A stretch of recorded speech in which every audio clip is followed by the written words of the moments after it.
Hi friends, నేను ఈరోజు చెన్నై బజార్కి వచ్చాను. ఇక్కడ మా పాప కాలేజ్ దగ్గరికి వచ్చి ఇక్కడ కొంచెం టైం ఉందని చెప్పి ఇక్కడికి వచ్చాను. ఇక్కడ అంతా చూపిస్తున్నాను చూడండి. నాకు నచ్చిన ఐటమ్స్ కొంచెం చూపిస్తున్నాను. అదేంటో తెలుసా మీకు? ఎలుకల బోను. అది నేను చిన్నప్పుడు మా ఇంట్లో ఉండేది. అది చాలా క్యూట్గా ఉంది, నాకు నచ్చింది అక్కడ. తర్వాత రోకల్ బండ. మనం అసలు రోకల్ బండని పెద్దగా వాడట్లేదు, కానీ ఆ రోకల్ బండ చాలా బరువుగా చాలా బాగుంది. పచ్చడి చేసుకుంటే చాలా బాగుంటుంది. చపాతీ కర్ర స్టీల్గా ఉంది.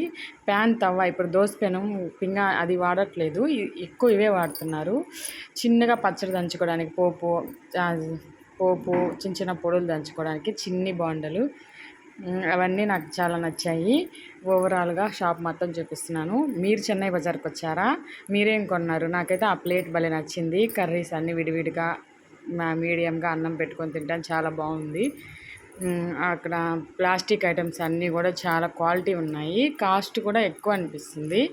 చెన్నై వాళ్ళు ఇక్కడికి వచ్చి వాళ్ళు ఒక షాప్ పెట్టుకొని మన దగ్గర వాళ్ళు ఎలా బతుకుతున్నారో చూడండి. మనం అవన్నీ ఎగ్జిబిషన్ లాగా చూసి అన్నీ టెంప్ట్ అయిపోయి కొనేస్తూ ఉంటాము. అక్కడ ఫ్లవర్స్ అవన్నీ కూడా అక్కడ నేను ఒక సీనరీ లాగా నేను సెల్ఫీ వీడియో కూడా తీసుకున్నాను. చాలా ఐటమ్స్ బాగున్నాయి, క్వాలిటీ కూడా ఉంది. మీరు వచ్చారా? మీరేం కొన్నారు? ఓవరాల్గా చూపిస్తున్నాను. గిఫ్ట్ ఐటమ్స్ ఉన్నాయి, ప్లాస్టిక్ ఐటమ్స్ ఉన్నాయి. Please subscribe my channel.